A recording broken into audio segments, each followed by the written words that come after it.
In this session, the idea is exactly to, if you want, zoom out a bit to the broader theme of urban innovation. For me, of course, the first panel on public-private partnerships, that's already talking a lot about on how to innovate and how to move forward. But also exactly making the link between urban innovation and the concept of inclusive development. We have a great panel with us. It's the first time I meet most of them except Nick at the end. First panelist, Jana Remes. She's the principal at McKinsey Global Institute. Has done a lot of interesting research exactly and studies on this issue of urbanization and the link with economic growth and the power of cities. And a recent publication, I think, which I'd love to hear some more about how to make a city great. So I think some interesting entry points there, and I hope exactly you can bring to the discussion that kind of entry point of looking at evidence and monitoring trends and see where to put the finger. That would be very valuable, I think, for our panel discussion. Second, on the left, Nick Yu. Nick Yu, I think, comes with a wealth of experience at the global level, having worked for UN Habitat for over 25 years, if I'm correct. He, exactly for the moment, is chairing the World Urban Campaign Steering Committee and is also a special advisor to the Guangzhou Institute of Urban Innovation. So the opposite side of the sphere here. But it would be interesting to have, Nick, if you could bring in especially this global perspective on where urban innovation is happening, what shape it is taking, but also maybe help us to link it back to the World Urban Forum and how inclusive development is being addressed there. And maybe even looking beyond to Habitat 3, because I think World Urban Forum is the short target, but the long target, the real target, is the discussion working towards a new urban agenda in Habitat 3 in 2016. And then I think we have two people with a lot of very operational experience that are actually trying out or financing some of these new innovative approaches at country level. So very happy to welcome Michael Metzler. He's the Acting Director of the Development Credit Authority in USAID, which in itself, I think, is one of the key elements of the drive for innovation within USAID. And it is clear that this is a priority of the administrator. And himself, I think, in previous lives, has tested some of these practices at country level, amongst others in Serbia. Last but not least, of course, Javier Leon from the Inter-American Development Bank, leading the Housing and Urban Development Cluster, having worked also at country level, mainly in Latin America. And of course, we all know Latin America has always been a very fertile ground for innovation, especially when it comes to the urban discussion. So hoping to hear some very concrete examples of what urban innovation means in practice. If you allow me, the idea would be to unpack this concept of urban innovation a little bit, because there are different angles we can take to this. There are things we all agree on. I think you probably talked about it in the morning, came in a bit late on the train from New York, but the issue of scale and speed of urbanization. We know that that in itself calls for innovation, how to deal with that aspect. We've also, I think, has been made clear, and the studies done by Jana are zooming in on that cities are becoming the center of economic power. And not necessarily in the developed world as we know it, but growingly in the emerging markets. So there's a shift also happening on where innovation is pushed the hardest, where exactly the growth is happening as we speak. And I picked up a quote from one of the McKinsey websites. I know it's not from the Institute, but it was saying the 21st century will not be dominated by America or China, Brazil or India, but the city. And I heard it also resonate in the first panel discussion this morning. Third point, development gains, they're easy to lose. And we know that cities and urban areas accumulate risk. And I think it would be good also to have a little bit of discussion on urban innovation from this angle of risk management and resilience and see what it means in those terms. The high-level panel for eminent persons on the post-2015 agenda, which is also guiding us towards the WOOF and Habitat 3, made it very clear. The battle for sustainable development will be won or lost in cities. And for us, that's also a very powerful quote to keep in mind. Now, in terms of the questions, and I would ask the panelists to really then draw on their own experience to feed into them. Maybe where the discussion is not that clear. First one, we know urbanization is nothing new. It has been happening for as long as humankind exists. And I think it's you, Jana, that in one of the podcasts I saw on rethinking cities, actually talked about rethinking cities, about rethinking some of the practices that exist, take the lessons learned, place them in the current context, and adapt them and move forward. So the question is a bit to what extent are we really trying to innovate and be new, and to what extent are we drawing from past experiences? And then also looking at Nick, to what extent exactly, how does it play out at a global level or in specific regions like Latin America? Second question I would like to kind of focus on a little bit, and this is something you in Habitat is putting forward very strongly. If we say that urbanization is development, it's a driver of development, how do we maximize the development potential? So what does urban innovation means in terms of maximizing that development potential that urbanization gives us? Taking into account that in some cases, urbanization is happening without an economic driver. We know in a lot of developing countries, cities are growing without necessarily having the jobs to fuel that growth. Third point, if we say urbanization is development, we know that by nature or by definition is not necessarily inclusive. So how can urban innovation help us to promote that inclusivity, and how important is it? And we know that even in the US, now with the last elections in New York, this concept of the tale of two cities played out quite strongly even within the US discussions. And lastly then, I would like to come back exactly to this issue of urban risk reduction and urban resilience. But if I can start off with you, Jana, going back to the first issue of how do you qualify urban innovation, and how much do we have to look back, and how much of it is really thinking out of the box? Great question, and I think comes to the definition of innovation. We always think of innovation being something done completely new in somebody's garage, yet actually when you look at the innovation, half of that, at least I would argue, is incremental, doing things just better than last time, and that sums up. And I think in urbanization, this is very much true. In a way, we definitely want to learn from some of the mistakes in the past. Take affordable housing. We did learn a lesson about the isolated housing farms of the 1950s. Think of what is happening in India right now, for example, with Tata Housing. That starts from understanding what their customers are looking for. They are building affordable housing close to industrial parks. They all have a school and a healthcare center, which are clearly the top priorities for location of choice for their customers. And they design the houses in a way that they actually have more small rooms per square meter to increase the privacy, which is something their customers have been asking for. So I think this is an example where, in a way, learning from past mistakes and continuing to improve does make a huge difference on how cities end up being. At the same time, there are new ideas. I mean, just to give one idea,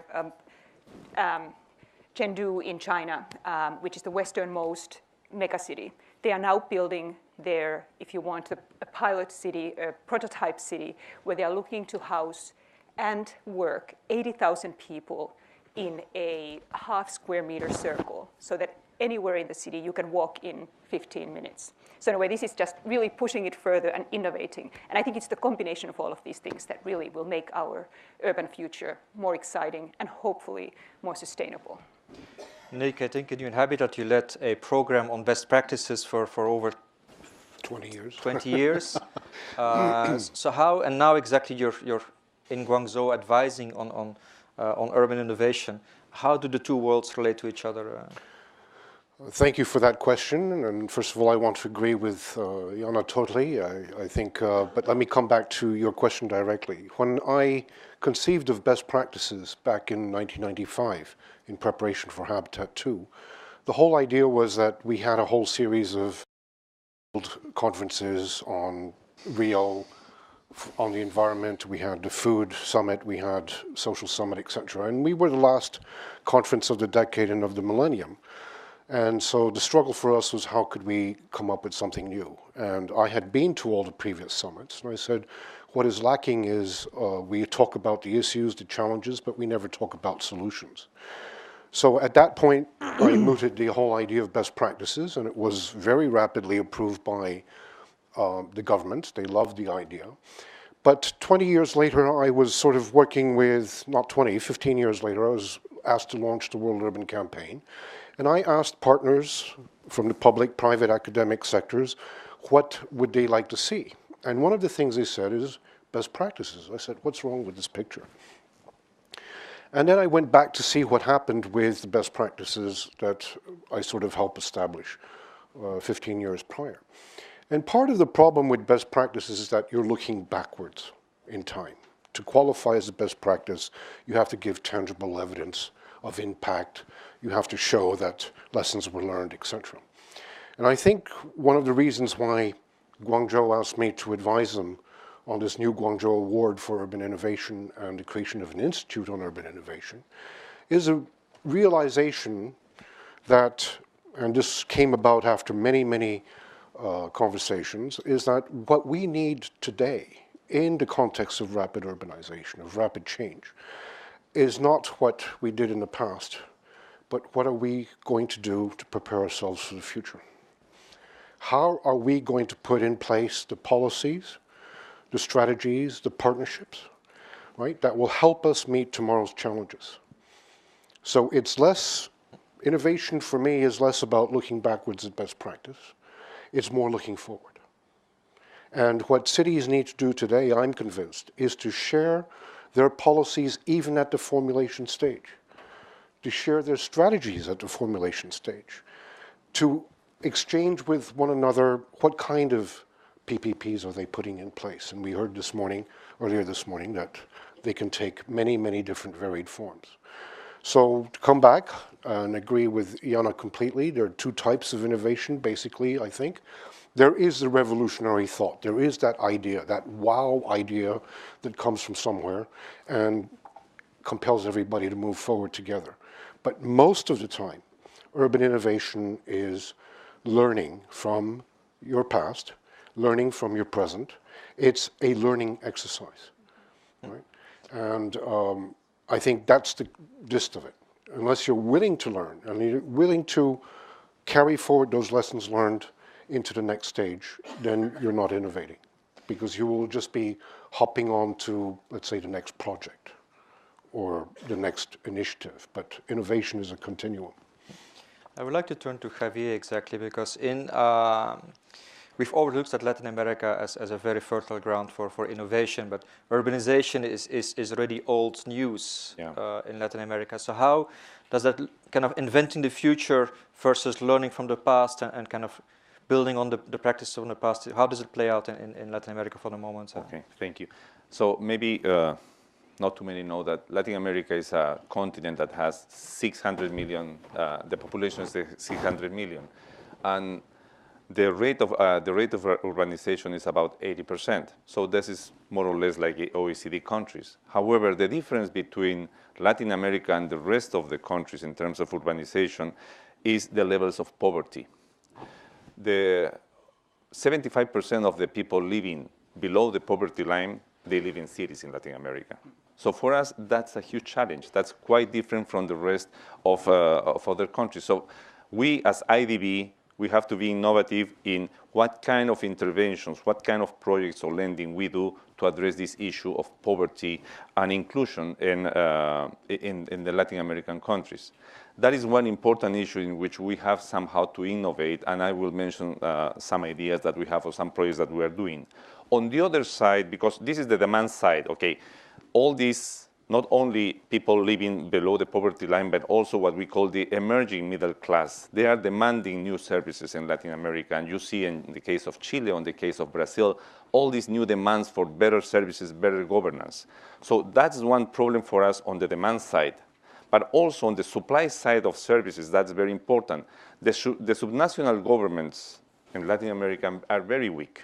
I mean, they don't have the institutional strengthening, they don't have the income. For instance, one example is in Latin America, the collection of property tax at the subnational level is 1/6 when you compare with the OECD countries. So you have a situation in which you have increasing demands from the demand side, increasing demands from the population, and kind of a shortage in terms of institutional strengthening and income or revenue from the supply side. In terms of innovation, I mean, it's very difficult to say in 5 or 3 minutes the different projects that we do at the bank financing in different cities. But one thing that I would like to point out is what we call the Emergent and Sustainable Cities Initiative. What we are doing in this case is we are saying the large cities, they already have their own problems to deal with. What we are trying to do is to identify between 50 and 100 middle-sized cities in Latin America and start working with them, trying to prevent the problems that these cities will face in the future. So we are right now have identified about 40 to 50 cities, and what we do is we work with them, we work with the mayors, we go to these different cities and have kind of a action plan, and then we identify what different interventions we could do in order to prevent the problems that we have in Latin American cities. I think in the first panel also this issue that, of course, urban innovation happens locally came through quite strongly. But now looking at Michael, I mean, USAID, of course, is a huge institute that has gone through its own learning, and urban was high on the agenda back in the 80s. Yep. It completely dropped off the agenda. And now exactly you're again pushed to reinvent, I would say, USAID, partly to address some of these challenges. And moving into this second subject of how urbanization, how can we help to maximize development potential? When you ask the question to the executive director of UN Habitat, he will say, look, for cities to capture that development potential, you need to plan urbanization. It needs to be planned urbanization, which 3 main components. One was mentioned this morning, you need to have the regulations. You need to have the legal framework to do so. 2, there's an aspect of design. And you gave an example of China. I mean, there's an aspect of design on how actually you plan for it physically. But there's also, and this was again discussion this morning on there's the business model, how to get it financed and how to make it profitable in a way that you're able to pay for the new demand. So if you can both reflect on the kind of internal challenges of USA to be innovative and what it means in practice to maximize development potential. I would be happy to, but first though I'd like to take just a short aside. It's ironic I'm sitting in this chair that Alonzo just got out of and given his last answer to that last question. Because he said, you know, the young people coming into the agency, they got to get their chops, they got to do the grunt work. The budget you manage. They can't go above $1 million. Well, Alonzo hired me into the agency, and his advice at that time was 180 degrees different than the advice he just gave. Partially why I'm sitting in this chair today. So I like the younger Alonzo's advice. Just on that issue. On everything else, I agree with him completely. No, I'm glad you raised the question. I'm really glad to be here today to talk about the finance side of it, which is the specific office I work in and what we look at. But just to take a broader look, you're right, USAID for a long time was deeply, deeply involved in municipal strengthening and actually on municipal finance. And we had, early 90s, some great examples of, at the time and still now today, innovative models that we're kind of revisiting to advance all around the world. And then priorities shifted, and kind of the urban focus of the agency was still there, but I think it was more dispersed, and different people in different sectors were still looking at it, but from different angles. And so now there's a new strategy, and I think actually many of you probably commented on our new strategy that just came out the past year, which was a bit innovative in itself, and that it was one of probably our first strategies in agency that was crowdsourced to get a lot of different comment from the community. That strategy is more focused on services and service provision within urban settings, which touches all of what USAID does, because each of our sectors we're providing services. So the idea is how do you coordinate that within an urban context? And how do you scale those interventions? So, in terms of finance, the office I work in, we essentially we're an office built around a loan guarantee, which is we provide risk mitigation to any kind of private sector investor interested in investing in developmentally important projects to USAID. So projects where USAID's on the other side of the transaction, where we're working with the borrower, we know the borrower's creditworthy, we know that they have the cash flow to repay their loan, they just can't access it in the formal markets. And we come in and work on the finance side of that to match the capital with the actual projects. A lot of that work's done in the SME space.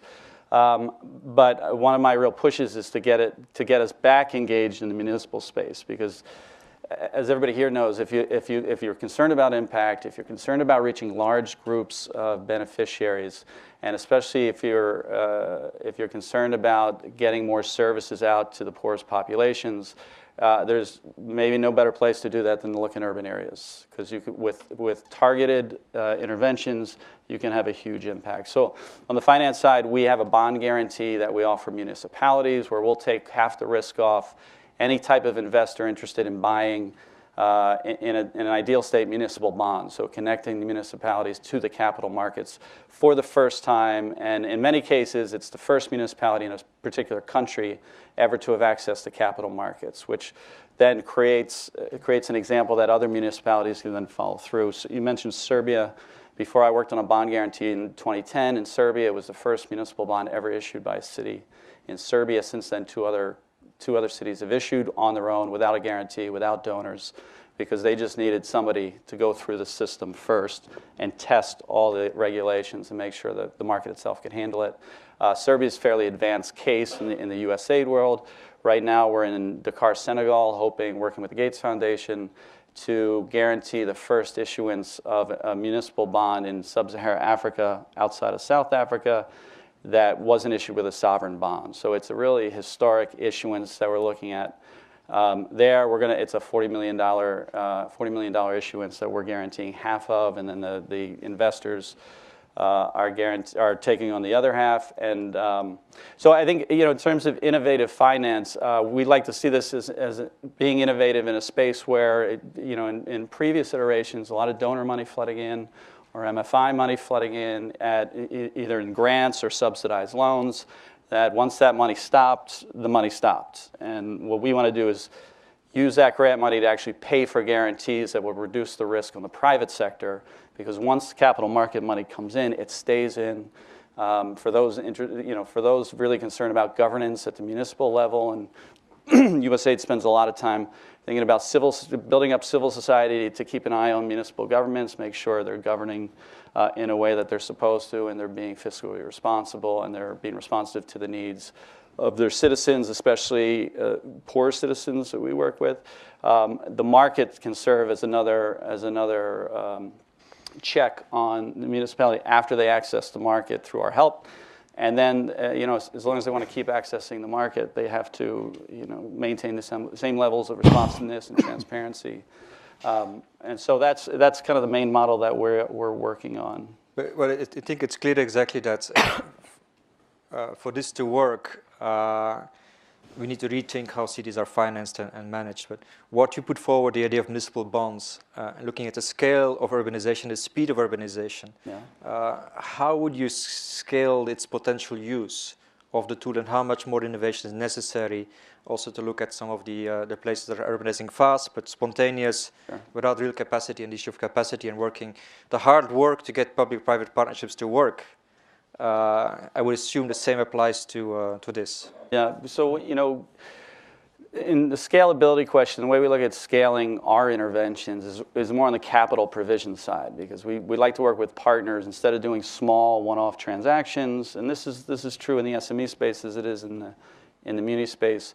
We like to work with capital partners that are interested in doing it across a larger platform. And then, so we spend less time on one large transaction, and we have greater benefit than looking at one-off transactions. So our intervention is usually on the capital provision side, although USAID the rest of USAID and our technical assistance program are on the other side of that transaction with the municipalities themselves. One of the ways we'd done this in India, which was, at the time, it's one of those innovative things we did in the past, which still is very innovative, which is pool municipalities, smaller municipalities that cannot reach the capital markets on their own.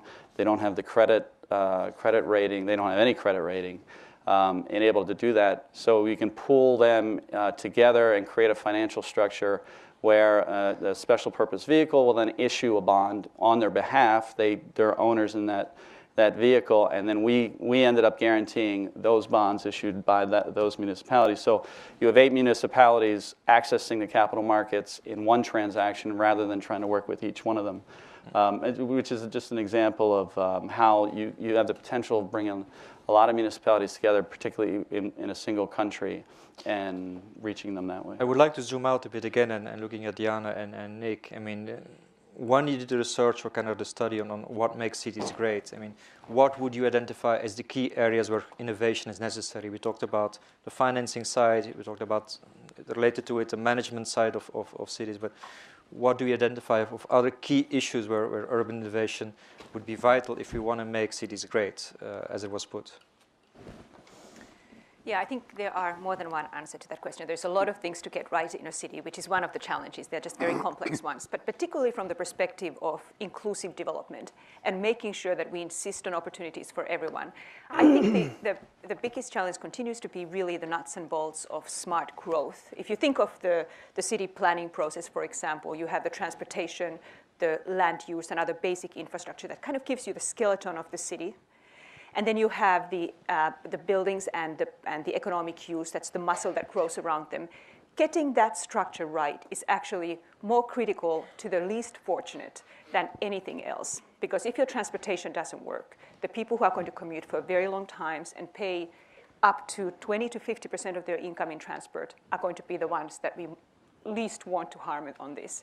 If your land policies don't work, there is not enough land or not enough housing, the cost of housing is just going to be prohibitive, and you're going to have very poor quality and slums, etc.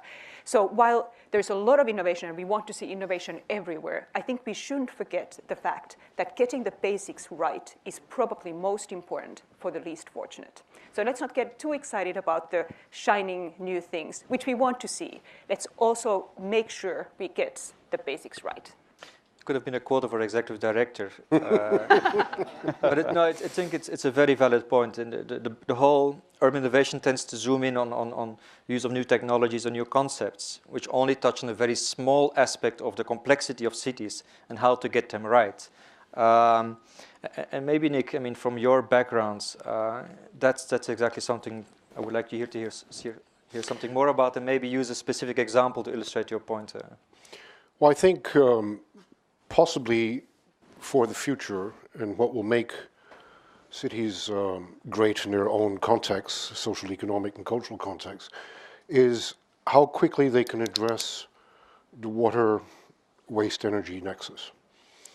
We hear fantastic stories about how cities are able to improve energy efficiency, for example, in buildings, in mobility, in transit, how they're able to recycle waste, how they're able to generate their own energy. But the question is that we're still looking at those things separately.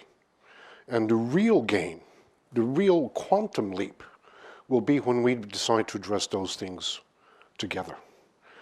And that is a governance issue. It's a governance issue on several levels. The first level is, how do you get city departments that work on transport, housing, water, energy, sewage, garbage, etc., to work and think together? Right? Very simple example. Lots of cities around the world, especially in the Northern Hemisphere, have district heating. The byproduct of district heating is condensate, which is distilled water, and 90% of the cities that I surveyed dumped that condensate into the sewer system. And then they complain that they have a shortage of water. What's wrong with this picture?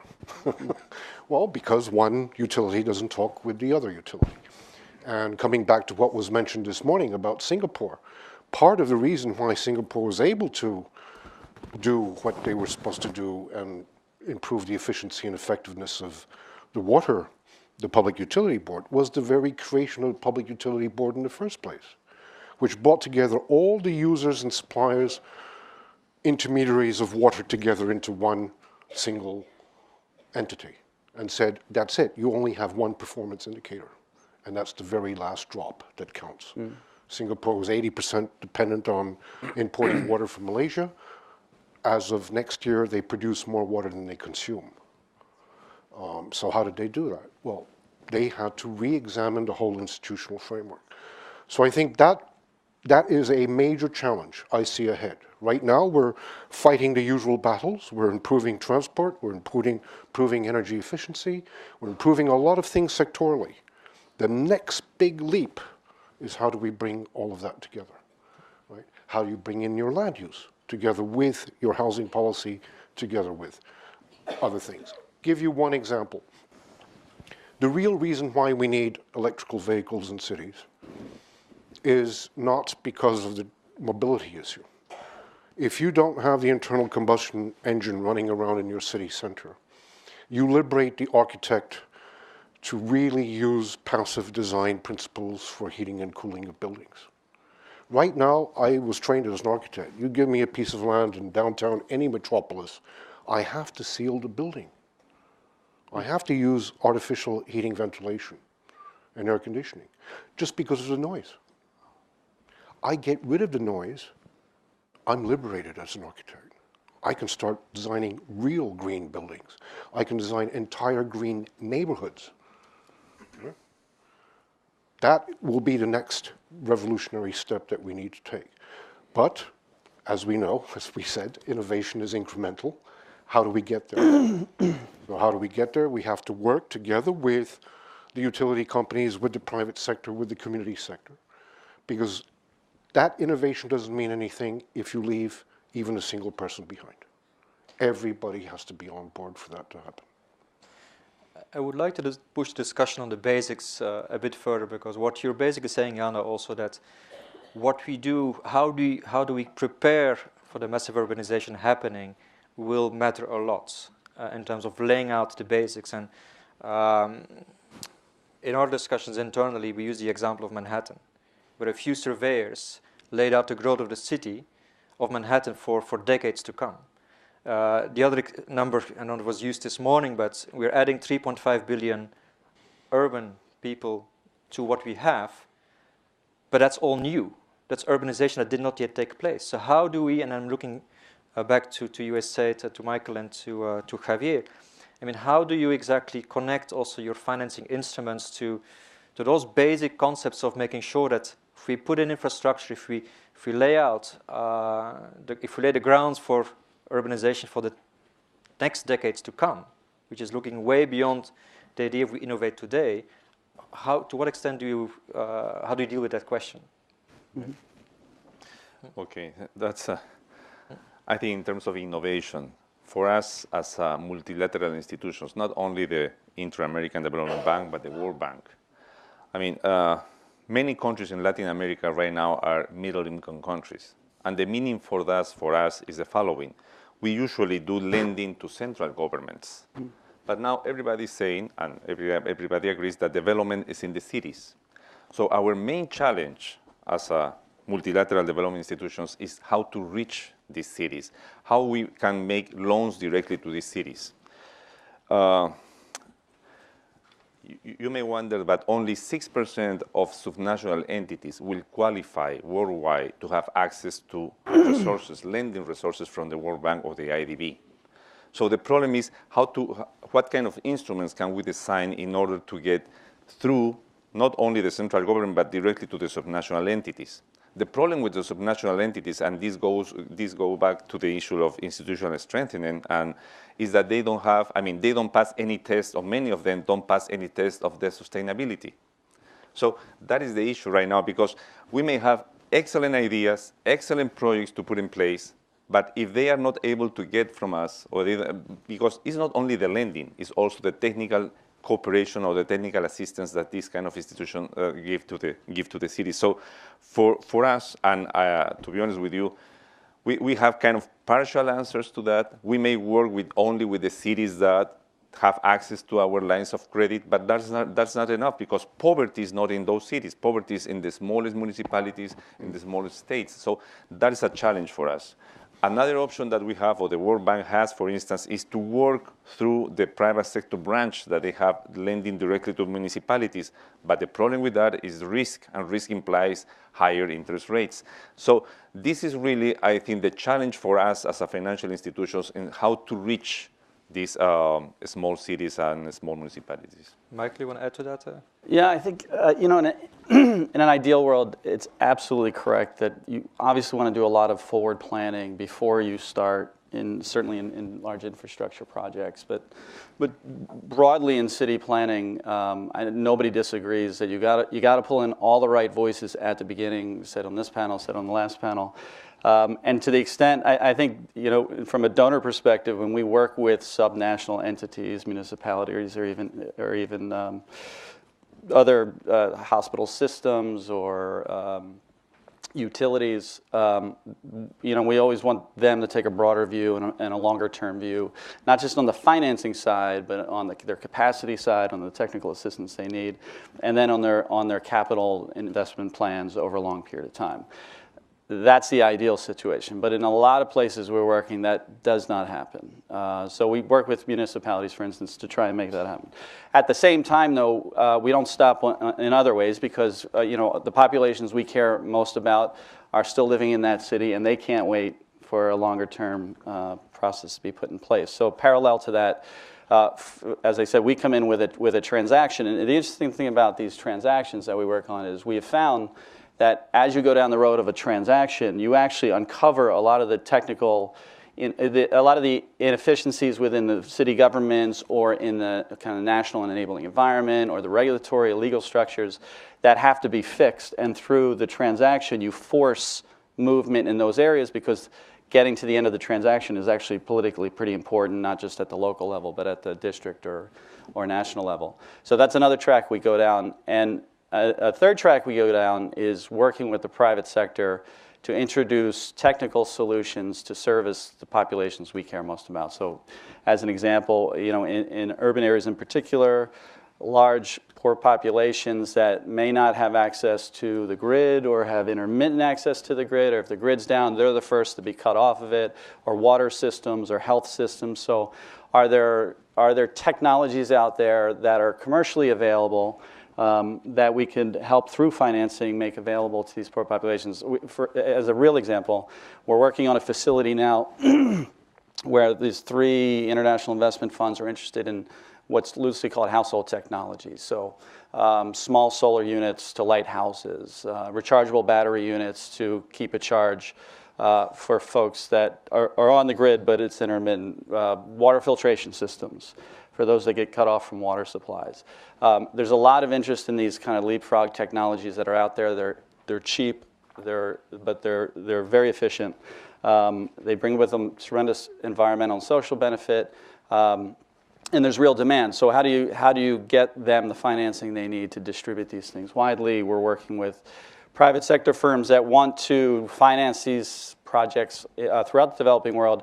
They're a bit reluctant to do it because they don't deal in those areas. We have our USAID platform in those areas, so we connect them through a financing facility where we're taking off half the risk. We're going to do that this year. It's a $100 million facility, so $100 million of financing to get these technologies out to these communities while working on the grid and the water systems, because at the end of the day, those systems really do have to work in an inclusive way to reach all the populations that we care about. I think it's a good example of exactly of this whole struggle sometimes between the very local and individual access to innovation and then the higher level needs. But looking back at you, Jan, I mean, if you focus exactly on global corporations and how they start locating themselves in new emerging urban areas, not even calling them countries. But how do you, would you qualify that drive for innovation? Because it's skipping the national. That innovation that needs to create the framework for that really to make a difference at a local level. Yeah. Before going there, can I just comment on Michael's question? Because I don't want anybody to think that I'm an innovation pessimist or tech phobe. In a way, I absolutely am not. I'm just thrilled of being able to innovate also incrementally, and complementing what Michael was saying about the new kinds of technological solutions and household appliances. Actually, there's a lot of innovation happening in the infrastructure itself. Think of, for example, water or electricity big data that allows you to actually monitor where your leaks are and react to them very quickly. Basically, any water system, just improve performance with the new technologies and new information. You can improve your performance 20 to 30%, in many cases, much, much more than that. The same thing in transport. We know very well that better information on the transportation flows allows you to better track how your traffic lights and improve the traffic flow, let alone let people know where they shouldn't be driving this morning. So in a way, I think the innovations across both the new products and new solutions, something we have never seen before, and just simply doing things better of the basics that run the city, there's huge opportunities for gain and benefits. Then to your question about going from national to local. This is something that I am definitely seeing the global corporations think very widely. In a few years back, it was just perhaps the leading companies who were very visibly thinking of cities as their potential area of interest. Now, most large global companies are realizing that many emerging markets are far too large continents even, that they need to understand much more what is happening at the city level. So there is a lot of thinking, a lot of data analysis, a lot of interest from the corporations. And I don't think I can say that there are masses of examples of great success of having cracked the code. It is just hard. I mean, cities are very different. They are very local. You need to be able to not just know what you know, but also know what is happening in each one of these very diverse cities. If you think about it, just 440 emerging market cities will generate half of global growth in the next 10 or 15 years. In a way, even 440 cities, it is a pretty challenging landscape to really understand and follow very closely. So I think I'm excited about the attention, I'm excited about the innovation and thought, and I'm actually very optimistic that I think there is going to be lots of breakthroughs. But will it be a completely smooth ride? Few things are. Nick, you want to add to that? Well, coming back to your question, national, local, I think the key space that we have to work in is metropolitan. I alluded to the issue of governance, that governance is usually the chief ingredient that will allow innovation to happen. I think part of the problem that we're facing today is that we have competing jurisdictions at all levels. We have competing jurisdictions at the metropolitan level between the different municipalities that form a metro area. We have competition between the metro area and the surrounding rural area that respond to different performance indicators, water being a typical example. I think Los Angeles measures its water by cubic meters, which it should, but the whole surrounding county measures its water by foot acre. And how do you concile those two things? It's the same water. So I think, and then between national and the metropolitan. I think so. For me, the key issue of how do we tackle making the existing work better, but also how do we introduce completely new ways of doing things will happen at that metro space level. Because the individual municipalities are too small to deal with the challenges of rapid urbanization, rapid globalization, and climate change. How can you deal with flash floods when you're just a small municipality amongst 20 that form a metro area? You have to revise the entire way we conceive, manage, design infrastructure. Where do people live, where they shouldn't live, etc. These are all metro region issues. So I think, yes, coming back to your initial comment, planning, yes, we do need to plan ahead, but we need to plan much better. We need to plan much, much better. And that means forcing all these different jurisdictions to work together. But I think exactly it's the discussion we're having a bit is finding the right scale level for a certain type of urban innovation to happen and where to push it. And it's very much, it's the whole scale from the very local individual household, but then exactly for others, it is the metropolitan level and not the national level. So having that scale level correct, I think, is critical in making urban innovation effective. I want to finalize and pushing the discussion a bit on the issue of measuring. And because if we're saying exactly we are concerned about losing development gains with all the risk accumulated in cities, and I'm pretty sure I'm not a financial expert, but the issue of risk management is critical to any financial setup. To what extent is what I would consider in the urban discourse a bit innovative, the issue of resilience, and how do you measure exactly the risk, and how does it relate to your day-to-day work when you try to develop innovative products? From the financial point of view, I mean, first of all, what we do is we look at the budget of that municipality, and based on that, we kind of assess if we can do business directly with them or through some other financial institution. But I mean, that's basically from the point of view of the financial intervention. But on the other side, we also do the economic and social evaluation of the intervention itself, depending on what kind of project we're talking about, right? So, Bayana was saying exactly, cities are long-term assets. yeah. So how do you, because that's a different level of risk you're looking at. Yeah. No, but in terms of big cities, of course, I mean, they have wealth, and so usually, and this is very technical, you do kind of a long-term analysis of what are going to be the revenues and the expenses of that city, of that large city. So this is kind of the analysis that we do at the country level also. When you are doing lending to a country, to a specific country, you do the same kind of the sustainability analysis or something similar.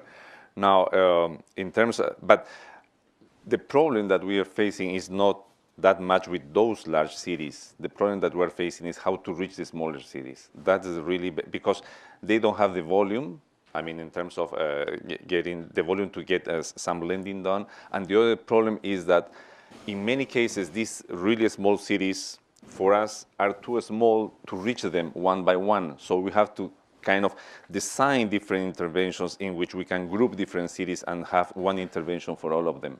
So there is a challenge here, because when you say cities, you think that is one size, but it's not one size. You have a range of cities from, I mean, 15,000 cities, the population of 15,000 to 10 million or 20 million in Latin America. So this is a huge challenge for us on how to approach the different sizes of cities from our point of view. Yeah.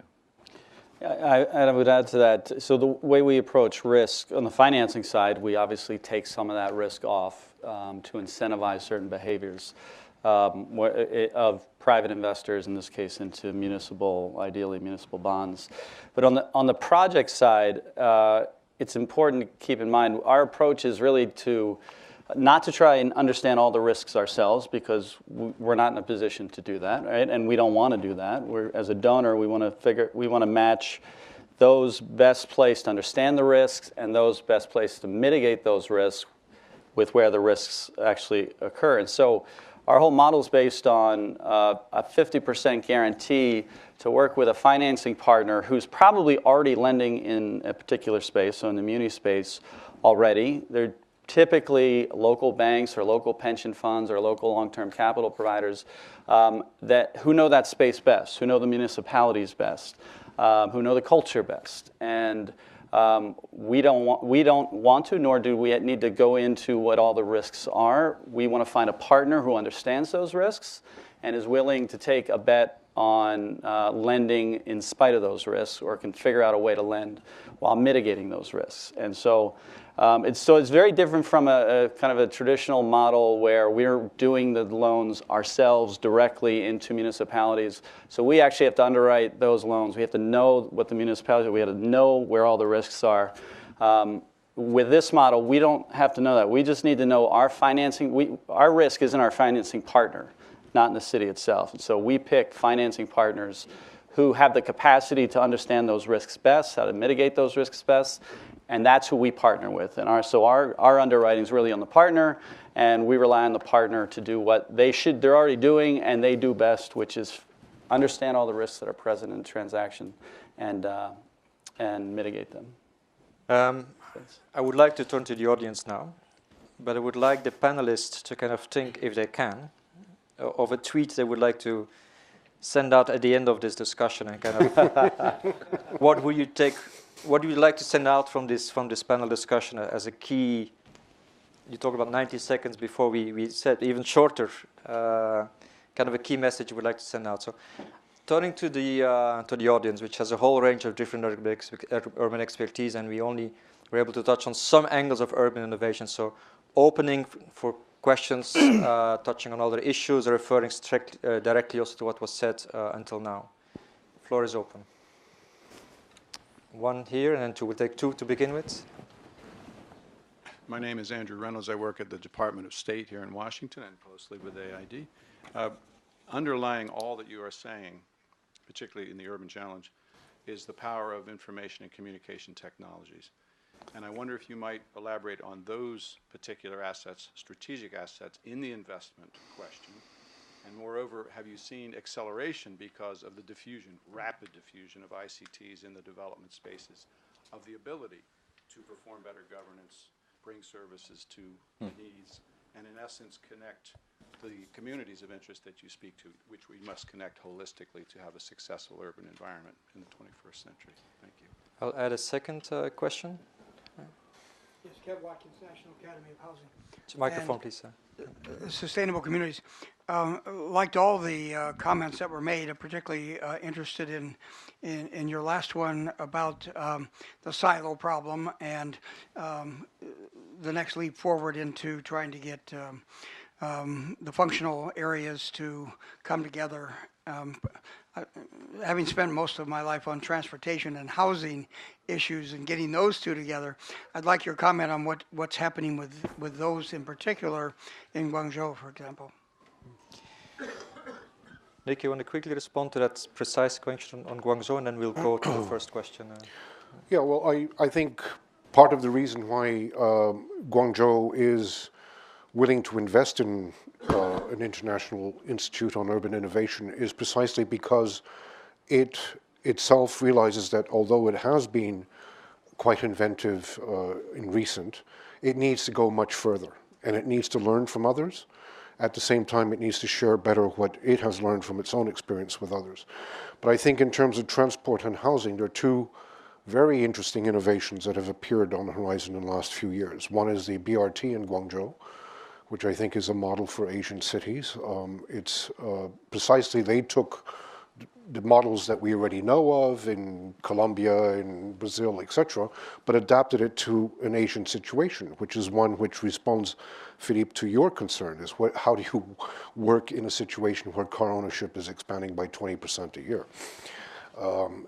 The second one is in housing, is that until now the model, the Chinese model has one where you oblige the developer to respond to low-income housing needs before they do the high-end real estate development. Guangzhou has realized the limit of that model, and what it does now is transact way upstream with the private sector, with the developers, and saying, how do we plan the land use, the future land use together so that we set aside land for subsidized public housing?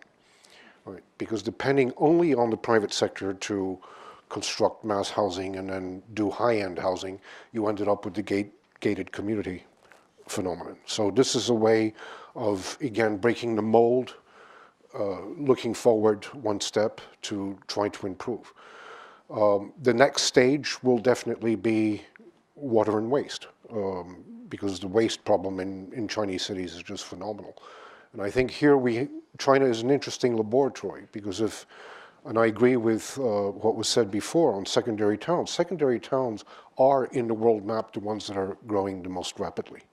And they have the least capacity to deal with it.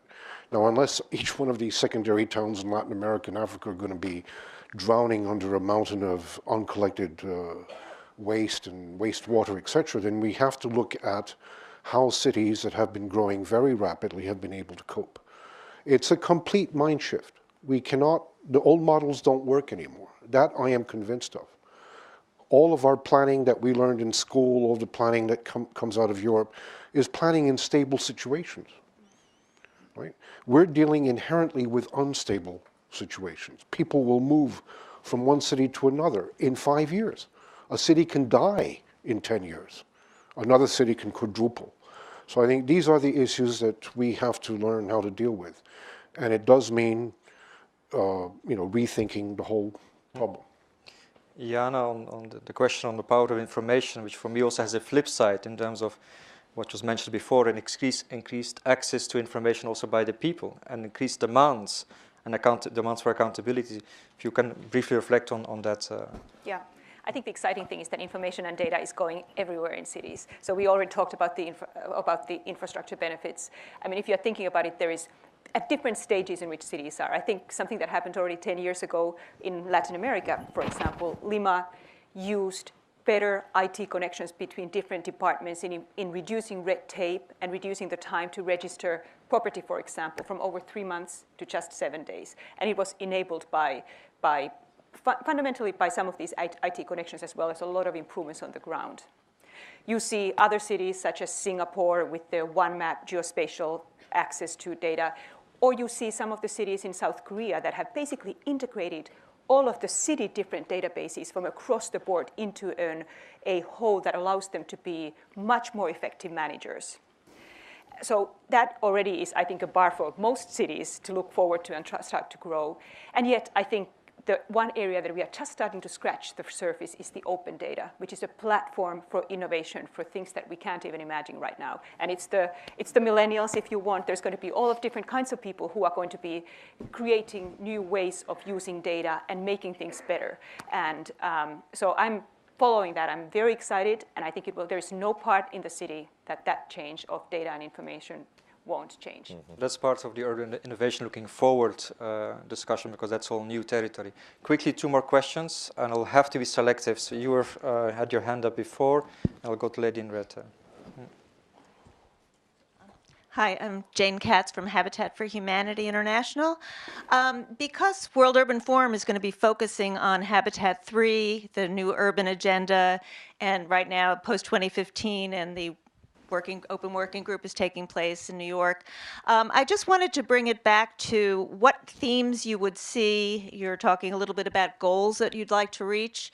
What types of things would you want to see if there were to be a sustainable development goal, or how would your conversation feed into this post-2015 discussion? And yes, microphone. Hi, Elena Beverly with the University of Chicago. So, Nicholas, I just wanted to say hello and thank you for your comments. I really appreciated your observations that global urban sustainability really is about is not just about harnessing the revolutionary idea, but it's also a learning process. And I'm wondering if the panel can speak to where universities are helping to share evidence-based approaches to the types of innovations that you would like to see. Anybody want to speak to the last question? Yes, Javier? Yeah, regarding universities, for this emergent and sustainable cities, we have kind of agreements, and we work together, for instance, with MIT, Harvard, and different universities to collect data to help these small municipalities for planning. And we have that kind of intervention. Just, I should mention, with USAID, one of the big pushes of the administrator right now is to engage non-traditional partners at scale to the extent possible. So there's a huge push on the university side in our engagement.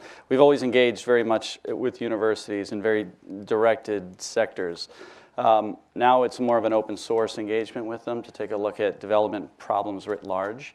And so I know that we've scaled quite a bit that direct engagement. I should also, I'd be remiss if I didn't mention, on the finance side, what I've been talking about is we engage private capital for companies that have proven themselves, have positive cash flow, ready to scale. But to this point of engaging new partners, the agency has also launched what's called Development Innovation Ventures, which is basically a venture capital type platform to find the innovators of tomorrow, to Nicholas's early point about innovation being the future, to find them in the development space, whether it's directly tied to innovations that could help municipalities, maybe in the ICT side, or just these household technologies that have yet to be discovered for the future that would bring some social and environmental benefits to urban living at the consumer side. So in both those areas, there's just this enormous push to think well outside of our traditional partners,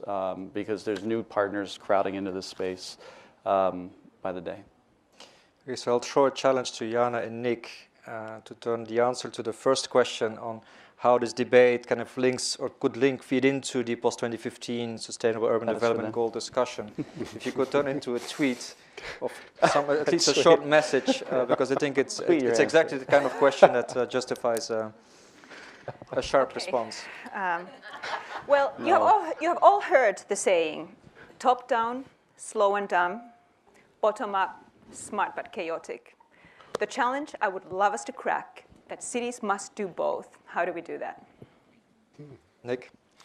Well, to respond to that specific question, I think on the 4th of March, there will be a very interesting event in New York. In New York, we will be launching at the America Society a document that was written by 70 partners, a real challenge in itself, called The City We Need. And that is in response to the post-15 call for the world we want. So the tagline going into the World Urban Forum is the world we want and the city we need. And it's based on the premise that we need entirely new paradigms going into Habitat 3.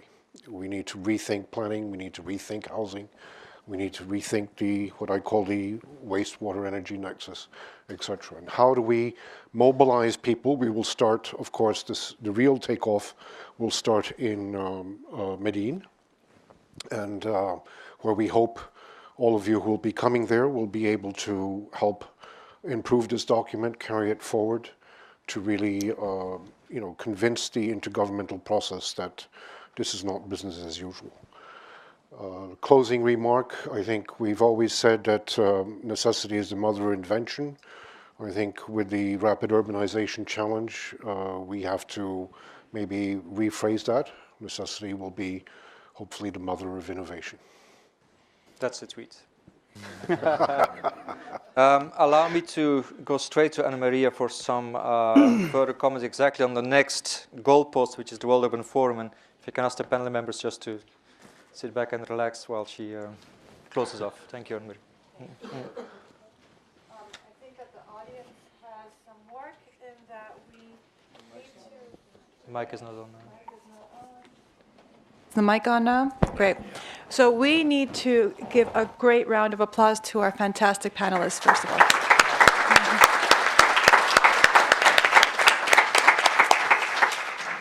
And we need another round of applause to our fantastic hosts. Thank you very much. Jason, where's our two Peters? We have Peter Engelke and Peter Schechter.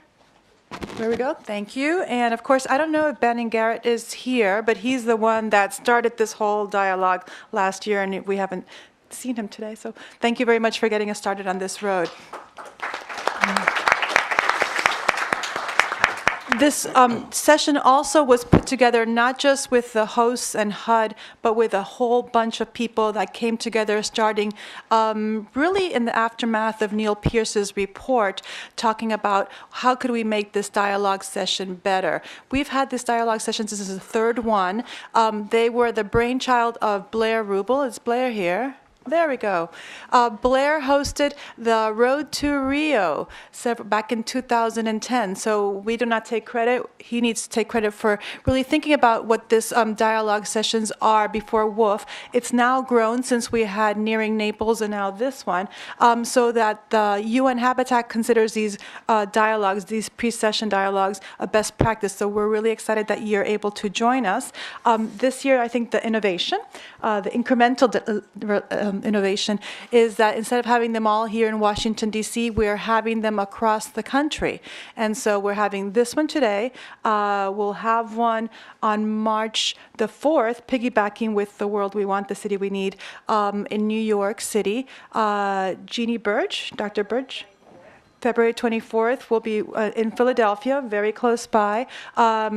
University of Chicago, I see Elena Beverly here, will be hosting with other partners on March 4th as well. So we're doing those those two, New York and Chicago, together at the same time. And I think we are also going to have one in California, out in San Francisco. So lots of people across the country are getting involved, and we're very excited. Diana Lynn should raise her hand. There she is all the way in the back. I think next Citi is going to be following all of them.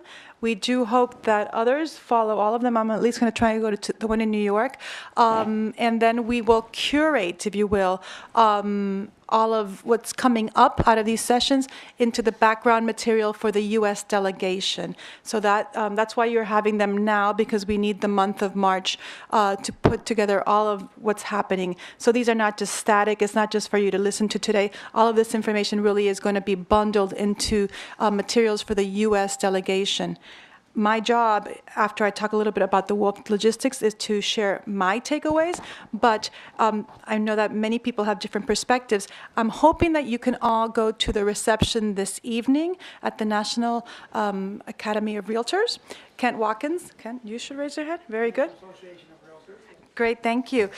Is really gracious and is hosting us this afternoon from 4:30 to 7. If you don't have the information, it was on the invite for today, but we can get you more information. It's at 500 New Jersey Avenue. If I could get a show of hands as who's planning to go there. I am planning to go there. Very good. Clint? Good, good, good, good. We want to make sure that there's enough to eat and drink. Thank you. Good. It'll be an informal session continuing on. Great. What's really important, in addition to an opportunity to continue this dialogue, is that we're going to have flip charts and easels there. I know that we haven't had enough time to talk, to ask questions, to really unpack these issues. So we're going to have easels there, and we want to write down your ideas and your thoughts so that we can make sure that we're capturing them in case you weren't able to ask a question today. So that will be a great opportunity. So please come by and share your reflections and your thoughts.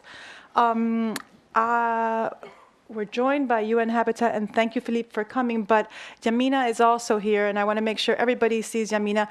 She woke up at 3 in the morning to get here, and we could not do this work without having US-based UN Habitat staff as our partners here in the US. We know that your headquarters is in Nairobi, but a lot gets lost in the transatlantic trip all the way to Washington, and so we really appreciate that you've been coming every month and really sharing and learning with us. I don't know if you have a quick word or two that you needed to say? Yep. Okay. Okay. Thank you very much, and it's really a best practice, as Anna-Marie had said, and really, this is the first time I attend such a briefing, and I hope to continue attending the others if possible, but I think we need to continue the conversation and get it going. This is a very good example of how this conversation can take place, and it will carry up to World Urban Forum. But I would like also to say that we also need to see what's happening after. The World Urban Forum is a good forum. There will be a discussion, and we'll be taking it actually further during the whole year, and it will be all in New York. So for those of you who cannot come to the World Urban Forum, we hope you'll join us in New York at the ECOSOC, Economic and Social Council, in May 7, 8, and 29 of May. Sustainable urbanization will be the theme. It's the very first, what they call integration segment of ECOSOC, where the 3 dimensions of sustainable development, economic, social, and environmental dimension will be looked at how they take place at in an urban setting. And of course, we will have the very first preparatory committee meeting for Habitat 3 that will also take place in New York on 17 and 18 September. So we hope you will come there. We hope that we will have similar conversation around those intergovernmental meetings and how we can link up this conversation to the intergovernmental process. And of course, we count on all your support to make sure we have an urban sustainable development goal, as well as to ensure that sustainable urbanization is a priority of the post-2015 development agenda. Thank you. Thank you. Thank you. As I said during the panel, opening ceremonies is only 62 days away. I know some of you are thinking about Friday, but no, this is 62 days away. It is not a lot of time, so we are doing a lot of work. I want to make sure everybody knows Larry Handerhan from our office, who is coordinating, at least from HUD's perspective, all of the U.S. Government partners and also the global stakeholders. We had 500 U.S. participants at the last World Urban Forum. I think we're going to beat that this time because there's just so much interest. As Nick was saying, we need to develop a new paradigm, and I think people understand that. So I encourage you to go to the World Urban Forum website. It's very, very complete. It has lots of information, both substantive and logistical. It's free, but you do need to register, so please register. And also, if you have not been receiving our email alerts, make sure that Larry has your information because he's the one that is holding the stakeholders list. And as we get further information, it'll mostly be electronic, so that way you can keep in touch with him. Things that he's been sending out lately is, for example, encouraging you all to book hotels. Believe it or not, the hotels are already getting sold out. There are not that many hotels in Medellin. We have several hotels that have been approved by the UN and by the State Department and are secure. So please, let us know if you're going to be going so we can put you on the U.S. participants list and also so we can make sure you have that information. The good news is that the hotels are not so expensive. So those of you that went to Rio and had sticker shock, this will be a lot better. It's my understanding that we need visas to go to Medellin, so you need to be looking at the State Department's website. So keep that in mind as you need additional information. The format for World Urban Forum is going to be different this year than last year. So those of you that have been going for several years in a row, on Monday is going to be when the opening ceremony happens, and it's going to be in the afternoon, late afternoon and the evening. Tuesday is going to be the future of the World Urban Agenda, and Wednesday, Thursday, and Friday is when the dialogues and the networking sessions and all of that part of the substance is happening. Exciting that the U.S. has 16 networking sessions that were accepted. 16 doesn't sound like a lot, but it's a full 10%, maybe a little bit more than the full number of networking sessions. So to me, that means that we had a lot to offer, and it was seen, it was noticed. We also have a USA pavilion. I'm not saying U.S. government, it's a USA pavilion. I think it will help to really strengthen this idea that we have to work across sectors, and it's not just government, it's not just private sector, it's not foundation. So Diana Lynn is curating that. She, by curating, I mean is that Next City is going to have sessions every day, but really what she's looking is asking you all to provide content and substance. If you have a great idea, please get in touch with Diana because she's looking for opportunities to showcase. The pavilion will be like mini workshops, which will complement the UN Habitat formal workshops that are being offered. So I know I'm throwing out a lot of stuff at you. We might have a reception. I think that's being discussed. So that would be a welcome reception for the U.S. delegation. And I can take one or two burning questions if something is crazy. No, okay, I'm being told no. So feel free to see me afterwards if you have any other questions, or of course, Larry. In terms of the takeaways, we'll need for you to come this afternoon and let us know what your takeaways are. But in terms of our takeaways, I started writing down panel 1 and panel 2. And you know what? They all mashed together. I think that was really interesting in that both panels agreed that PPPs are hard work, takes lots of players, there's different language, there's different interests. And so if you come together over the long term, over the long horizon, that really helps us in determining what's the sweet spot, which I think for good businesses and for good communities, the sweet spot is really the same. I also saw that the role of data is crucial. Lots of people talked about metrics and identifying what works, and that helps us with the idea of uptaking and sharing risks. We talked about capacity and trust. We talked about legal frameworks. We talked about the definition of innovation. And some people think about innovation as just like the first aha moment, that what we call the revolutionary.